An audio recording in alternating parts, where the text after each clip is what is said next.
And this intro is so long.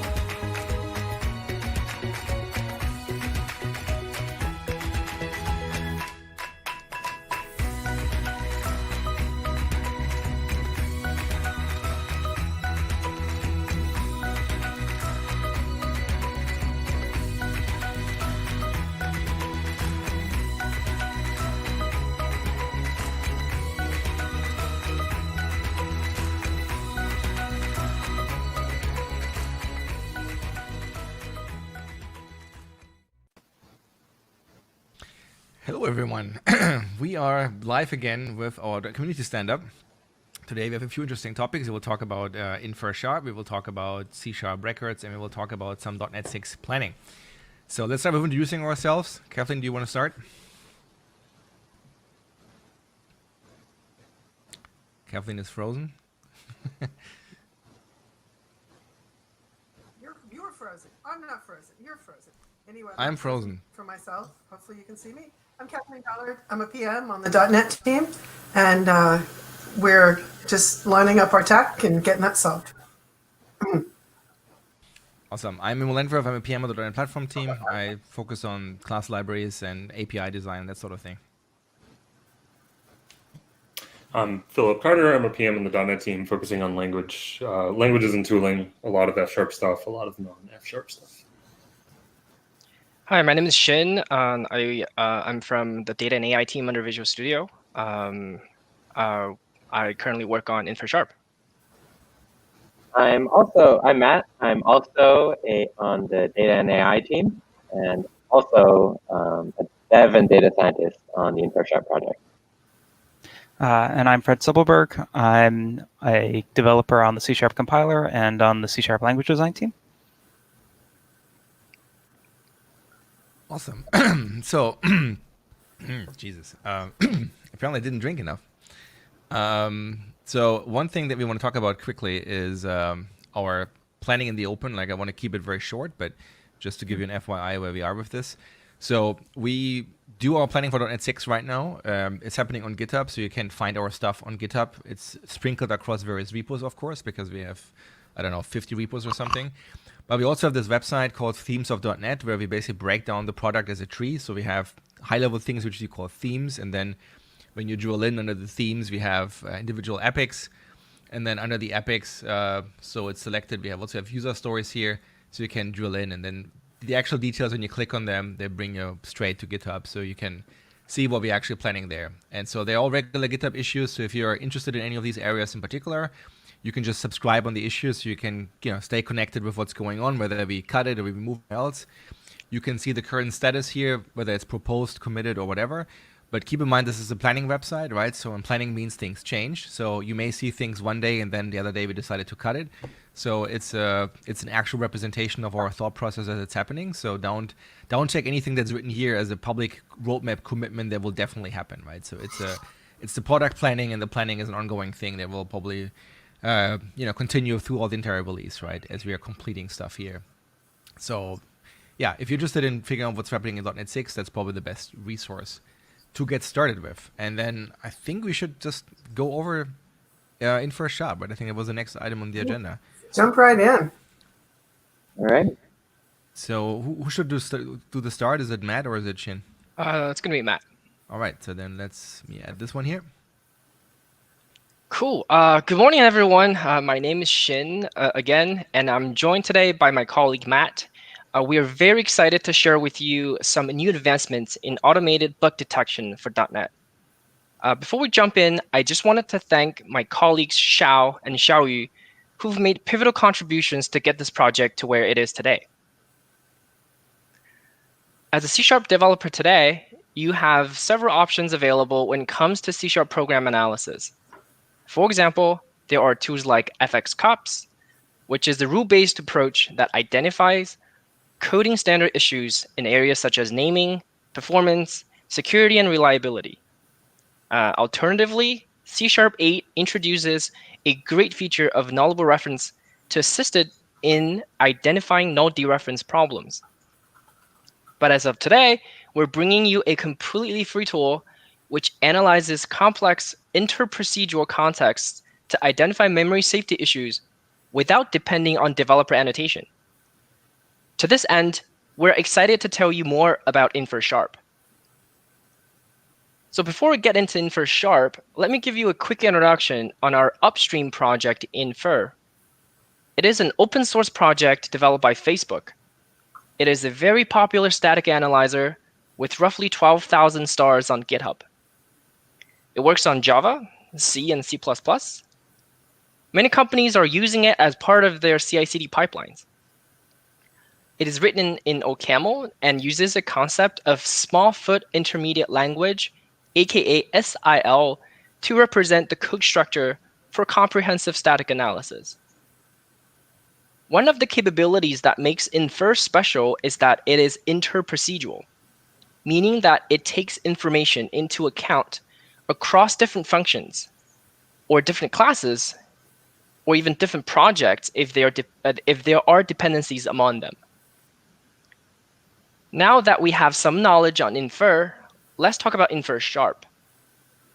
On a high level, Infer Sharp brings Infer's capability to C Sharp. My colleague Matt will explain the technical approach we took to enable this in upcoming slides. It currently supports null pointer dereference and resource leak, with race condition in the works. As part of our commitment to open source, the code for Infer Sharp is publicly available under the MIT license on GitHub. Currently, you can run it locally via a Docker image we built on Linux. In addition, we are offering Infer Sharp as a CI plugin, as a GitHub action. I'll show you a quick demo at the end of the session. For now, I'll pass it to Matt to talk about the approach we took to make this possible.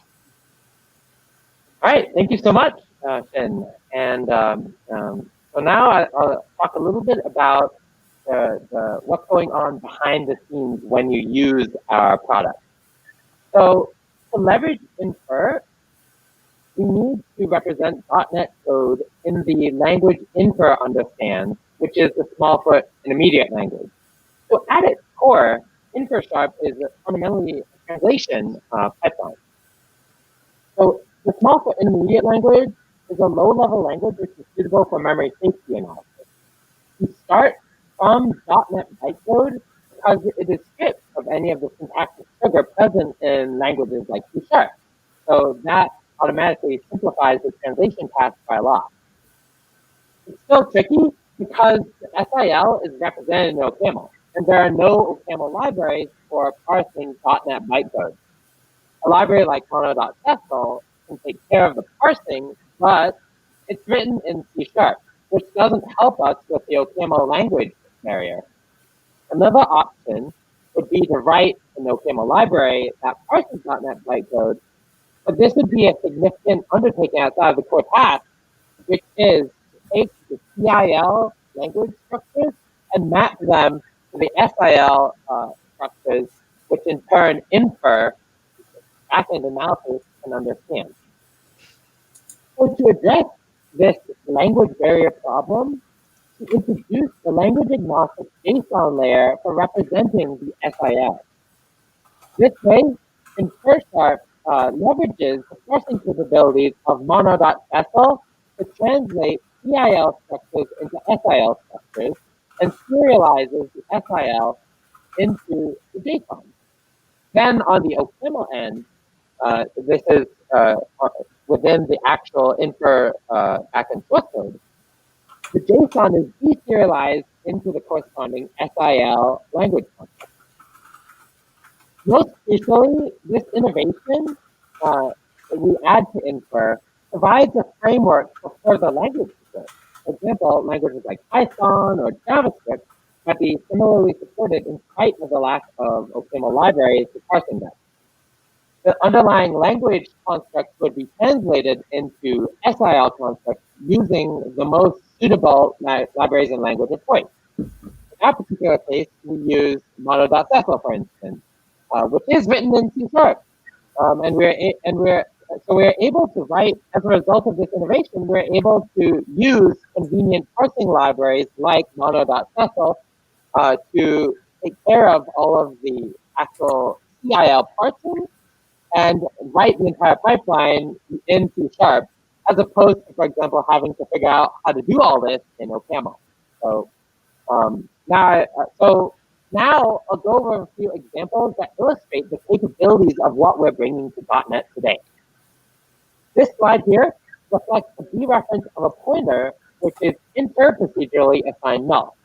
So this case here is particularly simple, but from dogfooding on large production repos, we've seen legitimate issues which result from dereferences on pointers which are assigned null from highly nested method calls. So I just want to emphasize the novelty of what we're bringing today is this complex analysis, which will understand the memory, which will analyze the memory safety of these pointers. Note that the analysis is also very sensitive in the sense that it actually tries to determine whether a function is actually invoked in a way that would produce the null dereference. For example, a method which dereferences an input object parameter would not alone be enough to result in a warning. The analysis would actually also have to see that the method is invoked with a null parameter, which in turn gets the dereference. So it has to not only see the dereference, it also has to see that within the actual context, the pointer is assigned null and dereference. Okay. So now I want to talk a little bit also about another major capability of Infer, which is resource leak detection.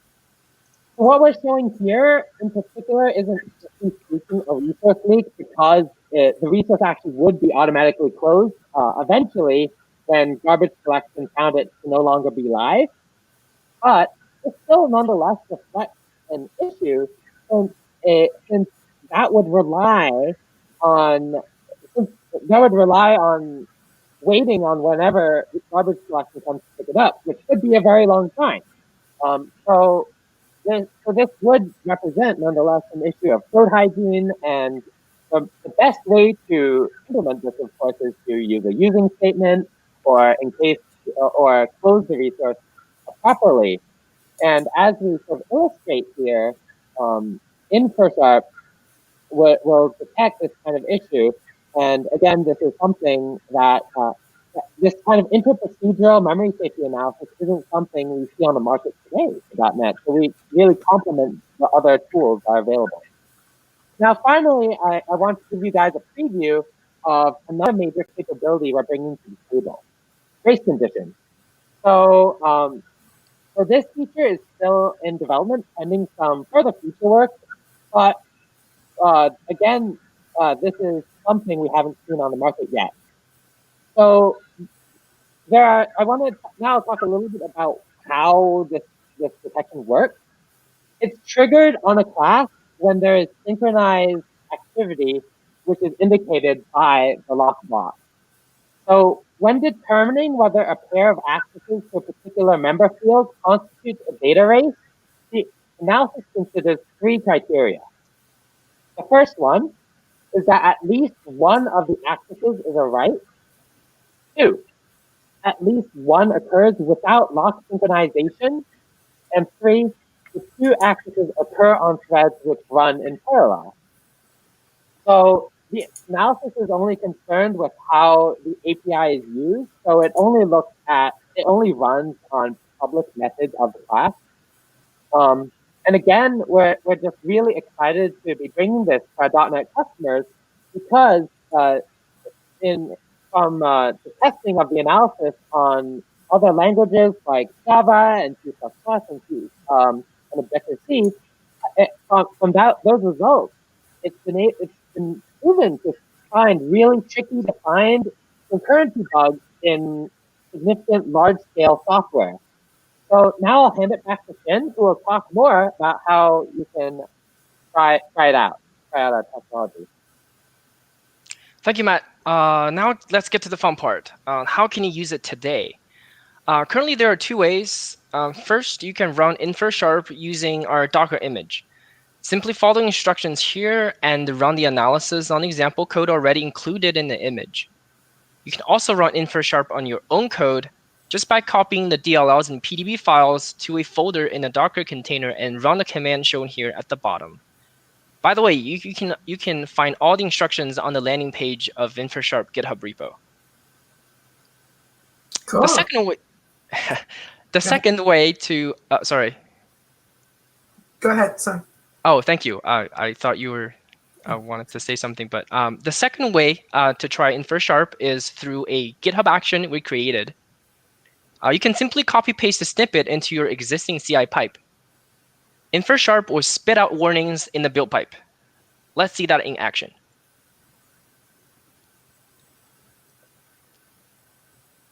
So, Imo, can you switch to the demo? Thank you. Sorry. So you can go to thanks. You can go to the GitHub Marketplace to search for Infer Sharp. You'll get to this page. Currently, we're still in beta. You can find detailed instructions on how to use it here. Let's say I have a C# repo on GitHub with the buggy code example, something like this, which Matt just talked about. And you have a CI pipe set up that looks like something like this. Pretty straightforward here. You check out the code and you build your solution. So all you need to do is to copy the build snippet from here and then paste it into your existing Git pipe. And then modify this one property, which is the path to the binary directory containing the artifacts, which are the DLL and PDB files. So in this case, it's going to be flap1. And then you create a new branch, propose change, create pull request. Just give it a second. Right. So it will take about 2 to 3 minutes for the whole process. For the sake of time, here is a finished run earlier. So you can expand this tab here that says Infer Sharp analysis results, and you can see the warnings on no dereference and resource leak right in the build console. And can you? That's it for the demo, Imo. Can you switch back to the slides, please? Thank you. So we are just getting started on Infer Sharp.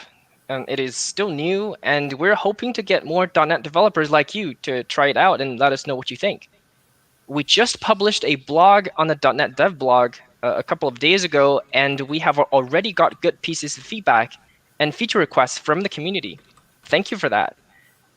We'd love to receive more of those to shape the future development of Infer Sharp, because we really want it to be an agile and transparent development process. We're committed on addressing feature requests such as Windows support, integration with Azure DevOps, and others in the future. We're also working closely with the Infer owners from Facebook to bring more capabilities to C#. We will continue to improve Infer Sharp by increasing the code translation coverage and more bug type detection. We're also investing in machine learning to enhance the user experience by ranking the warnings based on their likelihood to be real issues. In addition to issue ranking, we're also looking into patch generation. That is, suggest code fixes automatically once a warning is reported by Infer Sharp. We hope to share more with you in the near future about about our progress on the machine learning front. All right. So does anybody have some questions here? Or sorry, I have one last slide. Oh, sorry. No worries. Sorry. No worries. At last, I would like to thank the following people for their support, which takes Infer Sharp to where it is today. With that, it concludes our presentation. We hope you enjoyed the content. Please go try Infer Sharp yourself and let us know what your thoughts are. Thank you very much. So I have one quick question. So when I use Infer Sharp, like what's the experience? Is it basically a tool that runs after I basically like during my IDE time I just build and then it runs automatically? Or do I have to run it manually on the command line or something like that? So as I said, there are two ways. So all we need for Infer Sharp to run is the build artifacts.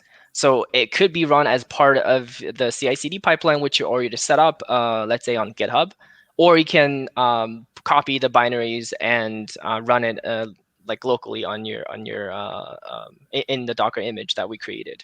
Yeah. So the work you did, is that in OCaml as well, or did you do that in? I mean, are you just looking at the artifacts as what? So we are looking like the major contribution here is as what Matt showed earlier was the translation from CLL to SLL, and also Right. in order to make C# support available, we need to modify the Infer backend, which we are in the close collaboration with Facebook on that front. So yeah, there are things that in the backend also the language agnostic layer. Excuse me. Right. Yep. But it's ultimately if I'm running this, I can run it in Docker image, right?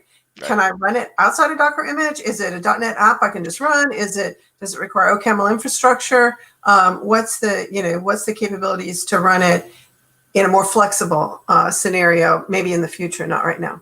Sure. Yeah. Like it's actually we're looking into possible feature support like a plugin or like a VS Code plugin, or like you can directly run in your local box without a Docker image. But like that support is coming. So we're looking into that. But the work that you're actually doing to do the translation, what are you doing that in .NET? Or are you doing that in something else? I just want to know if we can make this a .NET tool. That's it. No, it is. Yeah, go ahead, Matt. If you want. Yeah, I mean, sorry, can you guys hear me first of all? Yeah, we can hear you better now. Yeah, it's good. Okay, yeah, sorry about the bandwidth issues. But yeah, so this entire tool is written in .NET using .NET libraries. So actually the entire translation core can be run on Windows. Where you get the Linux dependency is when you try to consume the output of the translation, then because Infer is currently a Linux Mac tool. Got it. And we use libraries like mono.sessel and stuff, that which all right. I just wanted to. I hope there's a future where we can look at building, and I'm happy to help if I can, a CLI for it, and having it as a .NET tool at some point in the future would be awesome. So yeah, that'd be awesome. Asking that. Sorry. Do we have any questions from the chat? The SIL to JSON pipeline, and that's a specific question from Jean-Luc Beaubien. Yes. So that. Sorry. Yeah. That's actually exactly what I was trying to talk about. Sorry if you guys couldn't hear me now. I hope it's clear now.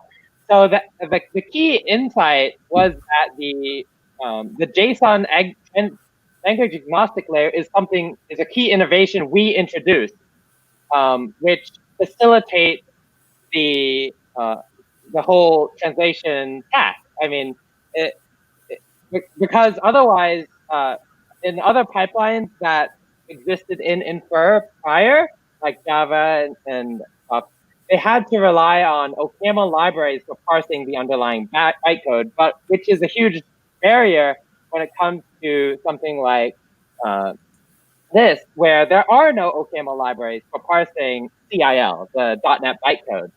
So that's why the JSON language agnostic layer is such a crucial thing, because it lets you do the translation using the libraries of your choice and the language of your choice, and you do all that translation, and then you dump that into the JSON format, and that in turn gets deserialized on the OCaml end.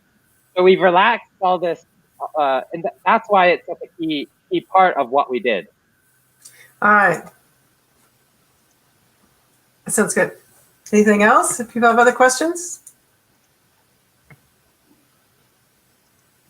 Links in the chat. Emma, you've got those links. Can you toss them in the chat?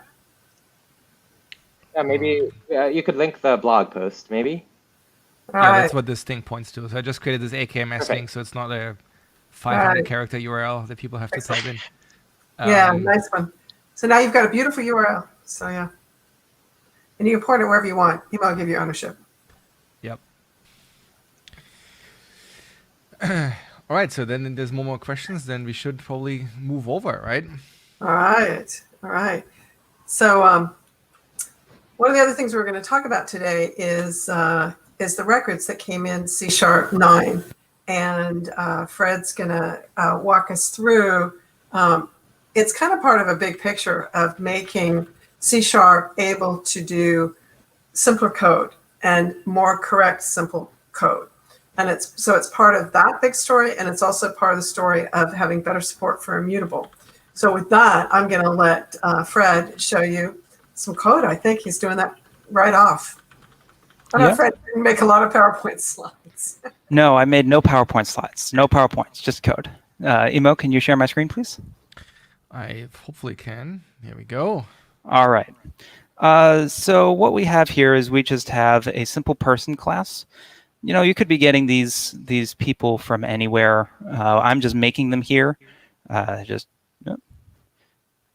making them here. But for example, you could be getting them from like JSON, right? You could be deserializing a bunch of JSON, and you don't. There's a lot of things you don't care about for those types of scenarios, or maybe you're getting them from your database. You know, but you have two entities, and they happen to have the same first name and the same last name. And today, when you write those out, you know, you're not going to. You're going to if you write out person 1 equals person 2. You know, when I run this, we all know what's going to happen. I'm going to get false. That's not what I wanted. In order to make that work in C# today, what you have to do, and C# or Visual Studio thankfully has a refactoring for this, so I can just invoke implement equals and get hash code. But there's, and I can hit enter, but it makes so much code, right? You know, we have an equals, and then we have an equals other, and then we have an equals other in order to allow you to implement IEquatable, and then we have a get hash code, and we have an equals operator, and we have a not equals operator, and perhaps I'm going to have a toString as well. Right now I have a display person local function, but you know, had to write that too, and there's so much code here. And so now when I run this sample, I get true, which is what I wanted. But perhaps there's something else I need to add. I forgot something, right? And I just finished Rhythm of War. So I'm going to track whether or not Mads, or whether or not these people are light eyes. If you don't know Brandon Sanderson and the Stormlight Archive, it is a very great fantasy series of novels, and I am a fan. So now we'll add is light eyes, and we'll say this version of Mads is a light eyes, and this version of Mads is not a light eyes. We all know what's about to happen, right? I'm about to press Control F5. And these two versions of Mads are still equals, right? They're still the same Mads, even though one of them is a light eyes and one of them is not. So they're not the same person, because one of them is an upper class person in this series of books, and one of them is not. And of course, I'd have to go add them here, and I'd have to go add it here, and I'd have to go add it here because it didn't print out whether or not Mads is a light eyes. And that's just so much code, right? There's so much code involved here. And every time you add or remove properties, you're potentially breaking something. And wouldn't it be really nice if instead of having all of that code, I could just say record delete that, delete all of this, and then just make display person. Instead of writing my own method there, just make that the person. And ta-da, I get all of the things that I was hoping to get.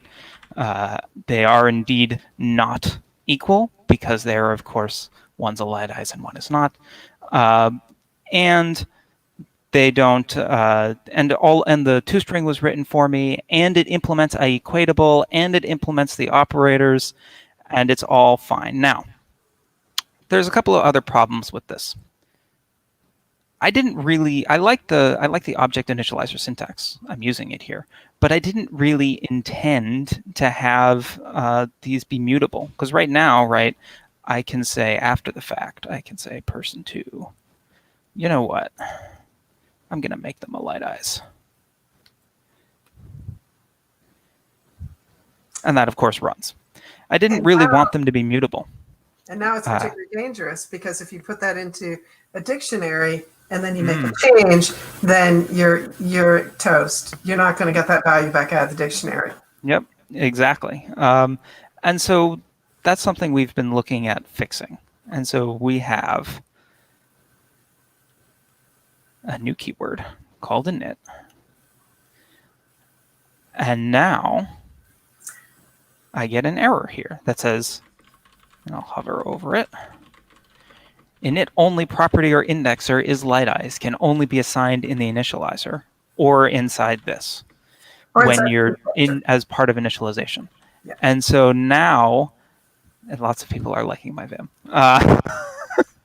And so now I can't reassign is light eyes, but perhaps I want a version of a different name, different last name, say Mads Christensen, but I wanted everything else to be the same. Well, I can say Mads K is equal to person with, and this is a new thing that we're adding that we've added in C# 9. Not we're adding anymore. And I can say last name equals Christensen. There we go. All right. And now, when I write display person Mads K, we still have the same first name.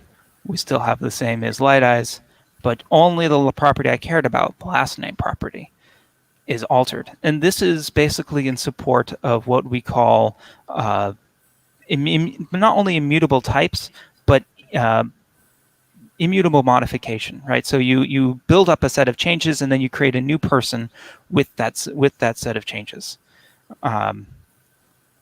Now, today, we've only enabled this with syntax on records. We do intend for that to be available to all types of classes and structs eventually, but for C# 9, we only were able to finish designing this particular instance of it.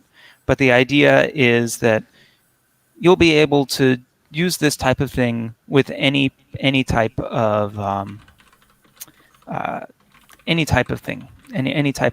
that you want. So this part right now, what you're saying right now, has had a couple of thises in there, and so let's clarify that just a little bit. So when you're saying any type of this, you're talking about not just classes, or you're talking about something different than that?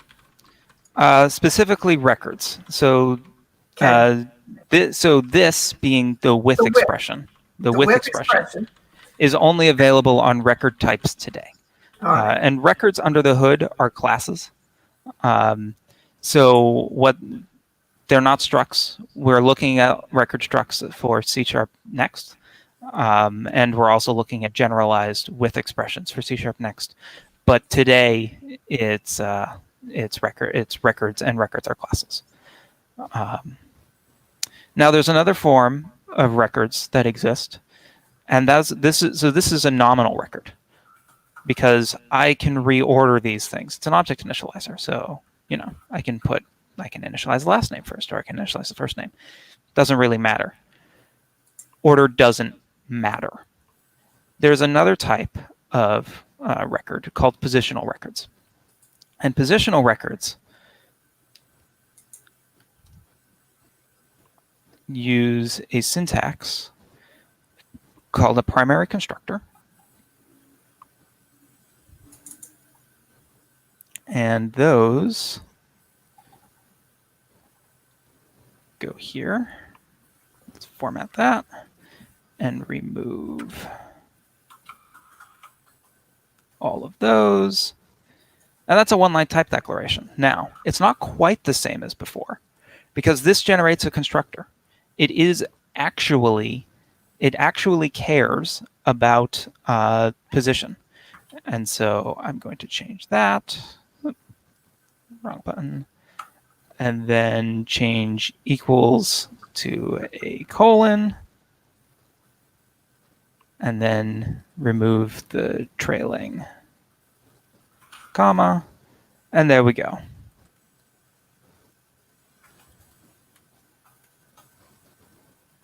So it's not quite the same. You can use an object initializer with it if you want. Like I could put an object initializer on here and set something else. But they do have a primary constructor, and that constructor is the general way that you would create them. And so all of these properties are required because they have constructor elements. And with still works because this syntax generates init-only properties. And so that still allows this with expression to work correctly. And it will still copy over everything else. I will just, rather than force you to watch me convert that version as well, I will just remove that bit for now. And so all that still works. We still have with expressions with records. And they also have deconstructors. So I can deconstruct this into first name. So we had to have the name. constructor to have the deconstructor, correct? Correct. And then let's say person. Right. And so that deconstructs this person, and it uses this same positioning. Right, we needed this syntax where we have a open paren, some list of names, and a closed paren in order to infer the deconstruct method. So just in case people aren't familiar with deconstructors, they've been around for a little while, but they're not super common. So what we're saying in line 11 is that you now have a variable. After line 11, you have a variable named first name, and it contains what was in person dot first name. So it's the same as saying var first name equals person dot first name, var last name equals person dot last name, var is light eyes equals person dot is light eyes. But you can do it through a deconstructor super quickly like that. Do we have discards in deconstruct statements yet? We do have discards in deconstruct. Okay, so if go ahead. If, for example, I don't, it would help if I typed. Yeah. If I didn't care about Right. whether or not they were a light eyes because I'm an enlightened person, Right. I could just discard that. Okay. And not declare a variable for it. Super. All right. Okay. And so lots of types do this. Lots of type. You can define them on your own types, either as instance methods. You can provide extension methods. You can provide an extension deconstruct if you want to for a type that you don't own. For example, key value pair provided a deconstruct in I think .NET 4.8 emo, somewhere around there. It's been a while. But if you're using 4.7.2, it doesn't have a deconstruct method. And personally, that's really annoying. When I for each over a dictionary, I like decomposing it into key and value. And so I often just create a quick little deconstruct method on key value pair that allows me to for each and deconstruct as I'm for eaching. So- it's super convenient. So Boom Boom has a really good question here. Okay. If you want to, so I guess I can do that, right? I really want to touch on this is that there are two, this is true. The statement is true, but I want to make sure the nuance of this, and unfortunately went over, Fred, I'm so sorry, is is that there's still classes in that they behave on the stack and the heap exactly the way they have done before. However, they have equality. So I would prefer this to be records have value equality, not reference equality. You still get reference equality where the reference equals when you need it. So if you've designed your system so that you expect reference equality, please don't just drop records in because they're shorter. That will cause chaos in your system. Mm-hmm. But if you want to go to a system that is immutable or for another reason uses value equality, and I've been arguing this with people for 10 years, which is right in what settings. So this is a very real question, and don't use the wrong one. But records were designed around that extra boilerplate that you need for the value equality style. So they're both reference in the sense that they sit on the stack and the heap the way they always have. They're not structs. They haven't become structs. They're still that, but they have a new, they have a simple way to do the value equality, which you often want in relation to immutability. Mm-hmm. Yep. And go away. Oh, there it goes. Okay. I'm learning this system. Go ahead. All right. Yeah. So I'm getting in. Okay. Echo's gone. All right. Yeah, so that's a really important distinction, right? And it's one of the reasons why all of these, for example, generate init-only properties. They don't generate settable properties. You can override that if you want. You can say public string first name get set. Right. And in this case, what you have is this is a reference to that parameter. It's no longer generating you a property. It's generating you a parameter. And now you've made first name mutable. And maybe that's what you want.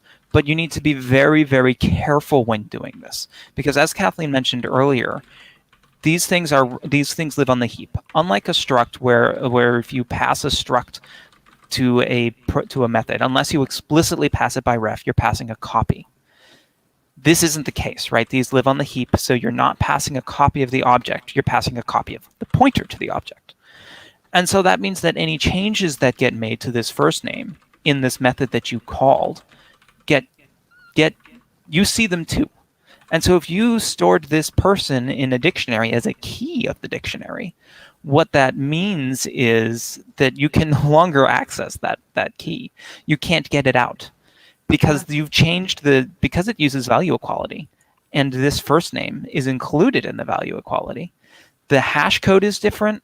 The equality is different. If the hash code differs slightly from the equality for if it doesn't quite match up, it's real. So you have to be very, very careful and very, very intentional when doing that. Now you can override equality. So if I wanted to have a mutable first name, the thing that I should probably do is I should probably override equality and override the equals. In records, you override the equals person method rather than overriding the equals object, because the equals object just forwards it because we implement equatable for you. But so in this case, I would want to return other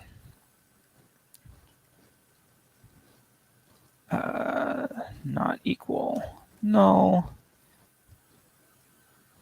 And so this is the only thing you need to override. So before we had to override the operator, we had to override a couple of different equals, we had to override hash code. Do we have to override hash code? You still have to override hash code. Okay, so all we have to do is one equals and one hash in the hash code, and that's it.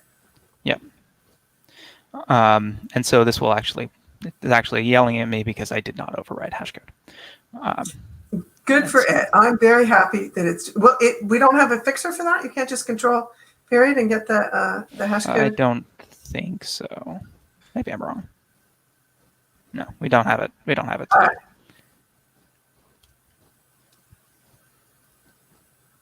Right. Hashcode dot combine last name.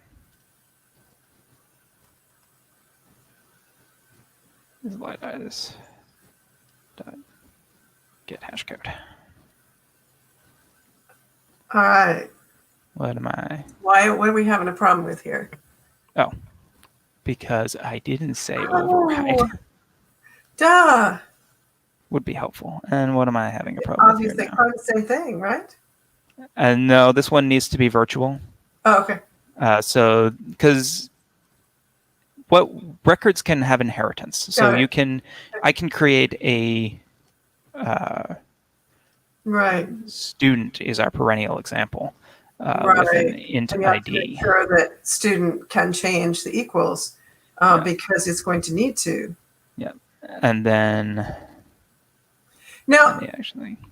this is a cool example, Fred, so I want to talk about it a little bit more. When you have, can you for a minute comment out your special equals, and let's talk about that case first. So you might leave it because we might want to play with it in a minute, but let's just get rid of that for a second. Okay, so now we have, in this normal case, you're inheriting, I got a couple questions on this. Mm-hmm. And if you want to put that on the previous line, we'll be able to see everything. I mean, on the next line, on that line. Yeah. All right. So student inherits from person. It looks like it's just using everything, first name, last name, islidize from person, and adding an ID. That's pretty straightforward. Yep. So now it's equality. So is that going to do what I expect it to do, which is it's going to forward the equality for first name, last name, and islidize to its base class, and then also check for ID, or does it rewrite the whole thing, or how is it going to behave, in particular with and without that code you have commented out on line 21 to 26? Well, so perhaps the best way to demonstrate it is to just make a quick example, right? I think it's brilliant. Probably the one you've got is pretty close. Just make a student and let's see, student equals new student and maths Torgerson true, and ID was first in this one. We're going to give it 1. okay. Maths number 1. All right, and then we'll do student 2, and we were ignoring first name, right? I think. So Yeah, let's so say not maths. okay, that's a great first name. Why don't you give it a different ID, just because it's gonna just bother all of us that have ever done databases if you have two. Well, keys. if I give it a different ID, it's going to have a different. Oh no, you're that's- right. We don't want yeah. to do that. That would mess up the test. That would mess up the test. So let's just Then they would clearly be different. console.write9 student 2 equals student. So just to remind people, we have the code commented out that we're using the base normal equality, which should include everything. So Yep. I think this should fail. Give us false. And you'd be right. Let me actually remove the rest of the displays. Okay. So we can clean it up just a little bit, right? Okay. Yep. So great. Okay. Okay. And we'll get So rid of that's false right now. Now, can And you now- give us back that code? And I'm hoping, because it's going to really trouble me if this is not true, I'm hoping that's going to be true. And it's And true. it is. Okay. So it forwards, if you make any special equality or some, that's the thing you're going to change. If you make a special equality, it will be respected by the child classes. And I just have to say, all this design work was really hard. And so I'm super pleased that we can show it off now and say that all the thought we gave to it is Now true. behind the what you scenes, expect it to do. That's the point. behind the scenes, what Records does is okay. Kathleen, I think What's I'm the getting an matter? echo from you. From me? You're getting an echo? Yeah.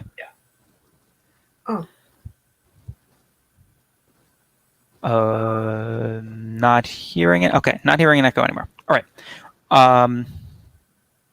Behind the scenes, what we do is we generate what we call an equality contract, which basically is just a type, a literal system.type, a system.type returning property. And when we're comparing two objects, we need to start by saying, do they even have the same concept of equality? Because, for example, I could be comparing a person I could have a person as thing 1. Equals new person mads person true. Right. And so that's going to call person.equals, right? It's not going to call student.equals. Right. And in theory, right? In theory, person.equals is going to return true, right? Even if I ignored this, right? Because, well, it has the same equality. These properties are the same, right? This part, the part that person knows about is the same. Right. Okay. But it returns false. Because they're not the same type. Because they're not the same type. And so we use this property called equality contract in order to check that. We're not doing type checks on the person, right? We're not saying is myself.getType the same as other.getType. That would be both fragile and it wouldn't allow you to customize it. Right. What we do instead is we implement by default a property called equality contract, and that allows us to check these things, and it allows us to make sure that we have the same concept of what equality even means. Right. Otherwise, it's madness. That'd be terrible. Madness that way lies. When you started talking about person and student lining up on those, I was getting worried that we were going to say a person and a student are equal when they're not. So they are not. And so we have this property here, this protected property, equality contract. And so as long as those line up, then this implementation, this method that understands these things, actually lines up. So we should always include that? If Well, we're doing special equals? Here's what happens when you don't. You get true.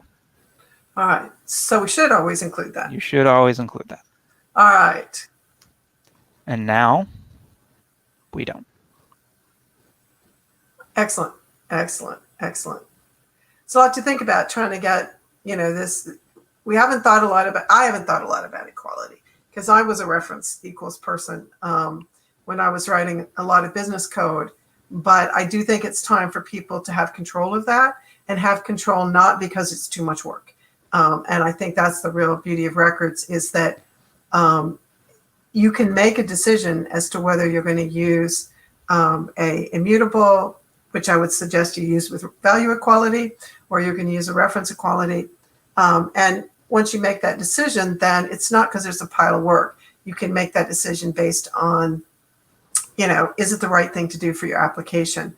And I do think it's a pretty good idea to be very thoughtful about consistency across your applications. If somebody walks up to your code and has no idea if a particular value or particular variable they're looking at represents something that has value or reference equality, I don't know how you work on the code base. That would be very crazy making.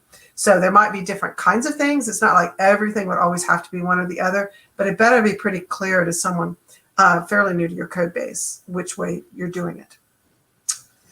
Yeah. Do we need more questions while we were talking? I think the only other one that I saw was about structs, but I think you already answered that. Yeah, structs are, we've already done in language design, we've done a bit of the design work on that. Let's talk about what language design means. So we talked early on about planning all of .NET in the open, and all of .NET's in the open. And if you want to go and find out what we're thinking, we're sharing that where we can. We do bump up against internal products sometimes, and so you won't see. Every once in a while there'll be something that's not that we're doing. It's not that every single thing we're doing is there, but all the things that are for .NET, all the things that drive that forward. So C# has been in the open for a while. Fred just opened C# Lang. And he's going to probably open up the meeting notes, which I'll blame him for. But now he's great at taking notes. So we do not broadcast that. And I think there's a couple of really good reasons for it. One is that you have absolutely no idea how bad it is. We meet We meet 4 to 6 hours a week, and generally 4. That's the plan, and extra meetings. And it is incredibly detailed. And the answer is always no. The answer always starts out as no, and that's really important. So C# moves forward in a sane manner. So what we do is we have language notes, which Fred puts together, that are very detailed. And if you want to know what we're thinking about, you can come here. And this gives you an opportunity to see it not with the, oh, blah, blah, blah, blah, blah, blah, which is, I don't think, very helpful for language design. But instead, you're going to get down to the, this is what we're currently thinking about, and how you can, how you can give feedback to it is directly on that. And then showing right now, we also do have a project, which is the way that we're thinking about scheduling. Yeah, and so these are the different milestones on the repo. And so we have a few different ones that matter. So we have 10.0. This is the things that are implemented. These are not the things that we're thinking about for 10.0. There's not one issue that we're thinking about for 10.0. This is the one issue that has been merged for 10.0, which is constant interpolated strings, which was done by one of our interns over the summer. We then have the working set. These are the things that the language design group, or LDM, language design meeting, is working on. Things that we're thinking about, things that are getting active design time. Some of these are going to make C# 10. Some of them are not going to make C# 10. And we don't, when they're implemented, that's when we move them over to the 10.0 milestone. So there's a bunch of stuff in here right now. We have 45 open issues. Some of them are a bit of duplicates of each other. Like, for example, we have this switch, so switch expression as a switch statement, and then enhanced switch statements, and then block body switch expression arms and expression blocks. These are all different explorations of the same concept, and different ways, and very interrelated, but they're separate proposals, and so they're separate here as well. So there probably aren't actually 45. There are probably like 30 to 35 separate topics in here. But they're still not all going to make 10. Some of them they're not all go gonna down make the route and will say, this isn't working out as well as we thought it would work out. The other thing that can happen is, now that C# is on a 1-year cadence, we need to account for the fact that some features are big enough, they need more than 1 year to bake, or they're just going to be scheduled such that they go across a break. So by having just a working set, it's just, this is actually getting design time and might be scheduled into an LDM meeting. So you might see more about it then. They all have issues. You can always go comment on the issues on all of them. And even on other things, if you care about it. This is the reason, that we do things in the open, is to get feedback, because feedback is contribution. It is so helpful to us to hear from you, what matters, where your pain points are. Very, very helpful in us planning things. Yep. And an example of one of those, which we even have labeled long lead as this is going to take a while, Excellent. is type classes. Yeah. It's type classes are really cool. They're also really complicated. And they're a big change to C#, and how exactly should we implement them, right? Should we implement them as an extension to interfaces and then allow you to extend types you don't own with new interfaces? Should we implement them as a separate concept entirely? How does it work if you've extended something with a type class and that type class is an interface, and then you check to see whether or not the underlying object implements that interface? Does that return true? There are lots of questions and lots of runtime work needed and lots of language design work needed, and so that's not going to make C# 10. But it is something we need to start thinking about now, or it's never going to be in C#, and no one wants that. Yes, we have to think ahead on these things. And then the other issues, that the other milestones we have, likely never, things that LDM has met about and we've rejected. These things, unless we get massive community feedback or something changes in the direction of .NET, we're not likely to reconsider these. Anytime are things that LDM has looked at and said, you know what, we like it, we just don't think it's a high priority. The community would be welcome to create a spec for it, which we would then review, and then implement it in Roslyn. But we don't think that it is a great use of our time when there are some other things that we think are bigger, more front of mind. Yeah. And in passing, you said something else that I think is important there, which is we have a huge amount of design effort goes into C#. However hard you think it is, it's probably harder. And because of that, we do not take features that we get dropped into us as code. We need to get a spec and we need to get it approved through the LDM process. And there's no sense in doing any coding against a feature unless it's a prototype until that process has been done. And like I said, we say no to everything first. And, it keeps us moving at a sane level. So certainly there's things in the backlog that could use attention, and help on specs would definitely be fine. But it's always best to reach out and talk to us and make sure that you're working with us if you are wanting to contribute in these repos. There was a question about a nothing type. I'm assuming in the chat. I'm assuming that this is what you mean, the never type. It is on the backlog. The backlog is issues that we know we want to do, but we haven't done it yet. And so, for example, a never type would be useful for a method that always throws, right? Like you have all these throw helpers. And in C#8, when we introduced nullable, we had to add a does not return attribute in order that you could annotate these throw helpers that say they're never going to return. But the compiler doesn't actually enforce that. And we can't take it into account for flow analysis, for example, for definite assignment. So if you throw on an if statement, if you throw when something in a throw helper, and it's never going to return, but we can't know that. And so even though, it is definitely assigned because the other branch assigns it, and you know that, we don't know that. The compiler doesn't know that. And so the never type would be useful for these scenarios because it can't exist. If the return type of a function is never, then you can't have, it will not return, guaranteed. The JIT would likely need to actually crash if you attempted to create an instance of a never type. And so I think that is what you're asking for. And it is on the list. We do want to do it. Yeah. But we think that there are some more important things to take care of first. And as you point out, in the chat, they added that it would be useful in an either type. And I think that's one of the other things is that we kind of like looking at groups of things together. And certainly either could be done, which we just had that, you could do it yourself. But I think around that layer of functional, moving to that layer of functional stuff, I think there's a few things we'd probably look at the same time to keep things as a coherent whole, which is one of the great things is that C# is now, depending on when you put the pin in the map, if it started, it's, you can argue it's as old as 22 years, it's really old. Mm-hmm. And it's still this coherent whole. And, certainly, every once in a while there's something you wish was different, but it is backwards compatible and a coherent whole.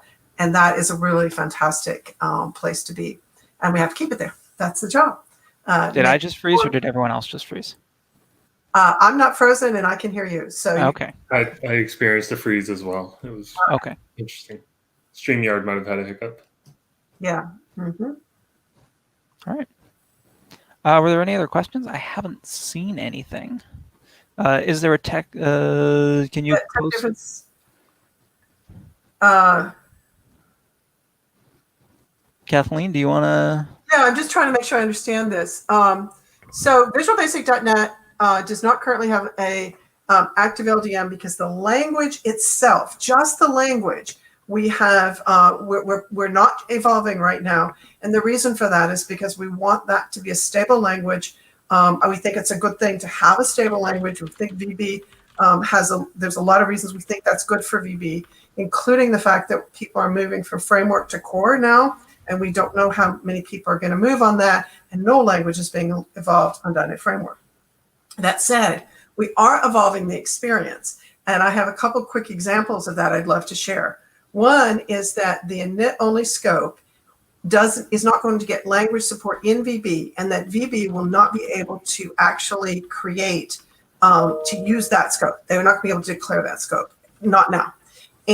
But what we can do is absorb C# classes that use the scope. That is not true today. It was something that didn't quite get finished for .NET 5, and I think that's I think that's in the works. I don't know if that's coming. I guess it's I think that's coming as a fix. I don't know that. I don't have that. It's not checked in yet, so I don't know exactly what branch it's going into. So that's good. That should come in February. That's my expectation.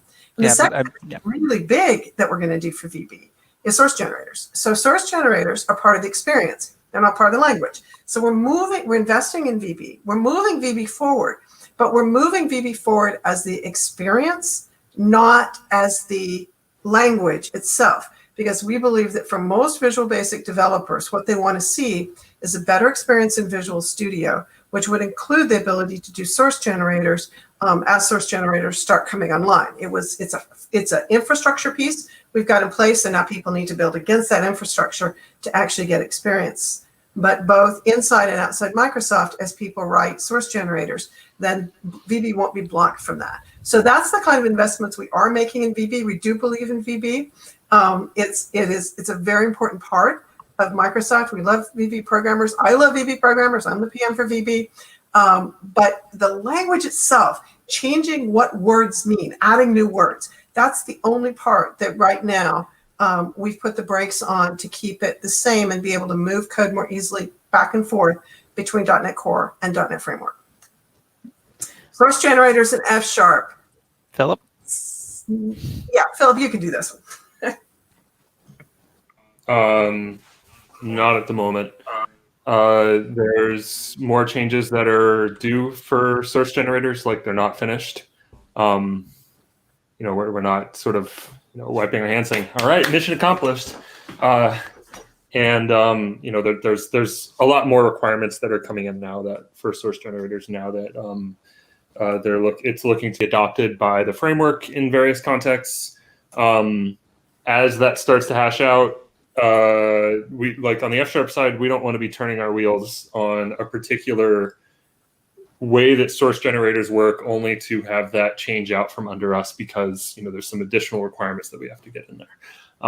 So we're waiting until it settles before we sort of figure out how we're going to adjust it. That isn't to say that we haven't thought about it, but we're not actively working on source generators in F# right now.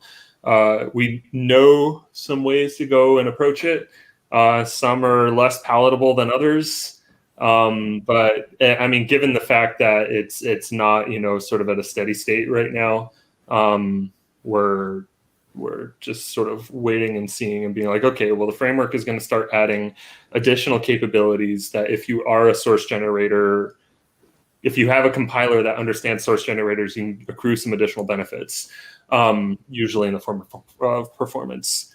When that has stabilized, that's probably when we're going to address it. But in the interim, we have other things that we can focus on that aren't going to introduce significant churn during the development process. So that's where that is right now. We did have one question or one comment on would love to have union types in C#. That is in fact on the docket, and I scrolled over to the issue in the milestone, and that the reason. So we've always viewed records as a stepping stone on the way to discriminated unions because when you're defining a discriminated union, for the most part, you just want a short, simple syntax, right? If you're defining an or, for example, right, you're defining some and none, you don't care about 90% of the things. You just want a simple value type that has value-based equality, right? And so and you don't want to write, a 100-line class. Maybe you need a reference-based sum instead of a value-based sum because you're passing around, I don't know, large objects or something like that. And so most languages, if you look at them that have discriminated unions, have a way of creating these short class definitions so that you don't have to type giant giant regular classes when you're creating a discriminated union. And so we view records, which we have now, as a stepping stone of, all right, this is an essential building block that we need in order to get union types, so that you can actually define them in a palatable way and not have to create giant types that no one cares. Like, so long, and you don't care about it. So somebody has a question about the best way to stay up to date on source generators, but I'm not sure if that's for VB or C#. So for Visual Basic, that's nightly builds right now, or daily builds. We call them dailies. So it is, I believe it is in. It's scheduled for February. If it's source generators in general, there's a ton of people that are playing with source generators, including me. I'm working on a cross-language source generator that allows you to output C# or VB. Let me know if you want to work on that. So there's a bunch of things going on, but right now it kind of was this like, well, let's see what people think. And Zoom, lots of people are there. And so there's it's a little chaotic right now, to tell you the truth.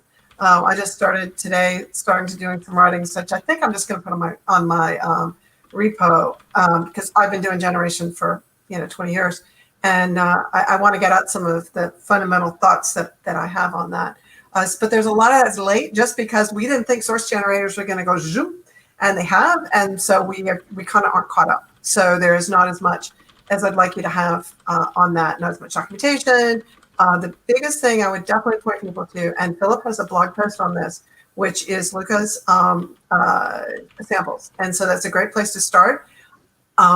They're simple samples. They're super simple. So if you're jumping off and doing something complex, it's going to be a little bit different world. There is a NDC. David Winger has, or I'm not sure how to pronounce it. I think I got that right. You got it right. What? I'm sorry? I believe you got it right. Okay. He's got an NDC talk that's an hour long that I think is really good. And it starts talking about we get some really fundamentally important things, like how do you debug? And for example, if it's not trivial, you better not be trying to debug anything inside of the source generator. You need to be on tests outside of that for all of your debugging. And then when it's all working beautifully, drop it in. And so David talks about some of that stuff. So those are two resources I can give you. If you're interested in writing them and you're trying to figure out what's going on, how do I get my feet into this? There is, Chris has a project called, I don't know how to pronounce, it's the county that Rosalind's in, Kittitas, something like that. He has a project that looks amazingly cool, but I couldn't get it to work because I cried big tears, and I'm going to reach out and see what I did wrong. So yeah, it's a couple of things. T4 support. I know somebody who's contemplated doing it. I'm not yet convinced it's not a really bad idea. The reason is performance, and the reason is having an extra layer in there. So I'm doing a different thing to try to get generation to be more declarative and less just string. And so I'm not sure T4 is going to be the right fit for source generators. I've used T4 for many, many years. I love it. Just not sure this is the right place for it. There is, I'm not sure where Michaela has this. There is a T4 like command line generator, so you don't have to go through Visual Studio on that. And the question on ASP, is that all ASP or is that ASP and VB? If somebody wants to, I mind, I don't know how to say that. If you want to let us know some context on that, we can help you out. And yes, T4 is an absolutely beautiful tool for sure. And T4 has, if there's two kinds of T4s you can create: normal T4, which requires Visual Studio to run, and T4 text compile templates, and those you can run anywhere. And we're probably out of time. We're 15 over. So there's one more question I'm not sure you answered. That was, do VB source generators mean writing every source generator twice if you want to support VB? I am trying to, right now, I have a project going. It's on my repo, and right now it's in something else. I'll split them apart. If anyone's interested in contributing, I'll split them apart. I've got a bunch of tests in place to create. This is a scary word to say, but it's a super simple code dump. And I'm focusing completely on when you wrote to the old code dump, your code that you were writing looked like crap. It was horrible stuff. And this is really focusing on what that looks like and how that looks as good or better than if you did it with strings. And so that work is going to, and I'm still have a few performance issues and things like that, but I'm not expecting any problems. It's still a work in progress. So that will allow you to write once. And so you will write to that, and then it will output C# or VB. That's not all the story, because you also need to input from C# or VB. You input VB, you output VB. That's the way source generators are going to work. And so in Roslyn, there is a syntax tree and a semantic tree. The syntax tree in Roslyn is what's called a concrete tree, which means it's very, very specific. It has every comma and space and every single thing in there, even if you didn't need it. If you have an extra set of parentheses, they're there. That is specific to C# or VB. However, almost everything that you're going to want to do, you can do from the semantic model, and the semantic model is shared. So in the work I'm doing right now, the only thing I've been unable to do in the semantic model is to extract the auto properties. When you do it, initialize an auto property, you say blah, get set equals 42. I can't extract that equals 42 without dropping to the syntax tree. That's the only thing I've needed so far. So I'm working on that, and I want to talk about it. It needs to get kind of more finished before we talk a lot about it. But that's where I want to invest in VB. That's where I'm putting personal time to get VB to stay a first-class citizen in our ecosystem. And then there was one comment I want to say real quick about that, and then one other question. So the other thing is, we know this is a problem. We understand that people have been talking to us about writing strings and how they don't like to just write out strings. We understand. And so we are definitely looking at ways to do this. We're trying to be very cautious and careful, because we don't want to end up in a scenario where things like expression trees, where the language evolves, we just break everyone all the time, constantly. And so, because we have to add new constructs to the source generators, and now your source generator gets something it wasn't expecting, and everything blows up. So we need to be, we know about it, and we're thinking about it, and we just need to be very careful about it. Yeah. And go ahead. I'm sorry. Well, I was going to a different topic. Oh, I was going to say on that, it's that when we do that, it's going to be limited to what works in both languages. So it will be the intersection of what could work in both languages if the purpose of it is to do cross-language generation. So the work I'm doing is a prototype if it gets picked up. If it doesn't get picked up into the language, then it's going to be a community project, or the community, I hope, will do something like it if I didn't make the right choices. I'm fine if a different one grows up. But either inside of Roslyn or the community, I do think we have a desperate need for a mechanism for doing cross-language, especially VB and C#, which are so close to start with. We really just have to play with syntax to get it done right. They're so close, but at the same time, C# can do things that VB can't, and VB can do things that C# can't. Index properties, pointers, you go one way or the other. Right. But for generation, we can probably stay in that middle ground. Yep. Almost every time. And if somebody needs to jump out of that, then they're in the bad world they are today, and then they write through generators, and we're so sad. But I think almost everything can be in that space that both languages handle. So, Catherine, I have a very important question. Okay. Are you streaming? Because apparently you're having a growing fan base on T4. I need to do that, and we should talk. I'm super intimidated by the whole thing. And but I tend to be a morning person, so if I stream, it's going to be something like 7 a.m. in Seattle. But I'm not streaming right now. The work I'm doing, I really would love to share. It's just kind of now gotten to the point where I have failed a few open source projects of my own. I'm so sad. It's disaster. And so I really focused here from the beginning on how to contribute. In fact, I had a contributor who was out of work, and so I had all this time from this contributor, and they actually did the first prototype. I didn't do it. A contributor to the project did.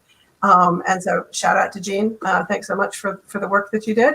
And so a lot got changed in that, but it proved it out, and it got a lot of things going. But then there was so much has been around tests and breaking things down so that it's bite-sized chunks. So you can say, I can give you 2 days, or I can give you an hour a day for a week, and you can actually get something done. And so both system command line that I've worked on is kind of sticky in that, and the other things I've done have been a disaster in it. So I've really tried to make you don't have to boil the ocean to make a contribution, and that's where a lot of my time is spent trying to make that work. And if I can make that work and be happy with it, I will write about it. Currently, I'm just trying, and I don't know if I'll succeed yet. So I need to get a little further before I talk too much about what I'm actually doing. Yeah, I should probably. So we are now at close to the 90-minute mark. We're at the 80-minute mark. So I said you didn't do that. Yeah, maybe we should start wrapping up. we should. You absolutely should. There was one more question that came by that I wanted to make a very quick comment on, which was a question from HE on YouTube. Emo, can you feature that? Yeah, which one is it? Is that the C# non-nullable string? Yeah, that's the one. And so the question here is, when in C# 8, when you turn on nullable and you have a non-nullable property, you have to initialize it in the constructor. And in C# 9, if you make that property init, you still have to initialize it in the constructor, even though you're expecting the consumer to initialize it. Now, if I had a time machine, I would go back in time and I would change everything about how C# and VB and any .NET language does object initialization. I don't have a time machine. So instead, we have to live with the fact that properties are optional by default. And so what we're looking at for C# 9, and we actually talked about C# 10, not 9. And we actually talked about on Monday, you can go look at on .NET/C#lang, which I linked earlier. You can go look at it and you can see the proposal that we're discussing to try and address this, which is around required properties. The language design team as a whole looked at it. We came back with the feedback that maybe the proposal as it is doesn't have an easy enough base case. And so we're looking at how can we simplify the base case some more. But yes, we know this is a problem, and we are trying to figure out how to solve it. And I'll have just a super quick comment on the VB projects being able to compile in C#. They're more different than you think they are. Everything from overloads to the meaning of bool and some of the VB things. There are hundreds or thousands of small differences. And so that actually is not something that's going to get legs, unfortunately. I've wished we had it for over 10 years, and it's just unfortunately not going to happen. Anthony Green has a great blog post that lists out some of them, and some of them are like, as a compiler developer on both C# and VB, some of them caught me by surprise. So yeah, that's Anthony D. Green, and I have found him under Anthony D. Green blog. And then if you go back, this is a blog post you put up about a year ago. Yeah, I'm gonna paste a link to that into chat because it's just such an amazing post. It is one of the most amazing blog posts I've ever seen. Yeah, it's an exhausting list of differences between VB.NET and C#. And he's like, first of all, I'm very clear, this is not exhaustive, but it is exhausting. I hope you're ready. Yep. All right. So, 85 mark. So how hard it can be to merge? That's the answer to how hard would it be to merge VB and C# syntax in every project on the planet. And remember, I said that what we believe is most important to VB developers is stability, and that we not break them, and that they can count on us. And so, yeah, no, I don't think we're going to break every VB project on the planet or every C# project on the planet. I don't think we're going to do. I mean, both are just strings. How hard I wish we could. Well, I mean, I wish we could fix it. I don't wish we could break people. I'm sorry, what's that, Emma? I said both are strings. How hard can it be? Yeah, really. Yeah. All right. All Then right, I think we this should is it go. for this year. I think we are actually officially the last community stand-up that happens this year. I don't think anybody happens Well, I'm after wearing us. my Christmas colors, my little fancy earrings. Yeah. Yeah, unfortunately, my ugly sweater hasn't arrived in time, but I will have a few coming. So next year, if I still fit into them, that is. So I wish everybody a great time over Christmas or whatever you're celebrating, and then Happy New Year, and then we see you back in January, hopefully. In January. All right. Okay. Then I think then I have to find the right button here to end the stream. You need me to do this for you? I think we have it. We have it. All right, everybody. Bye bye. So long.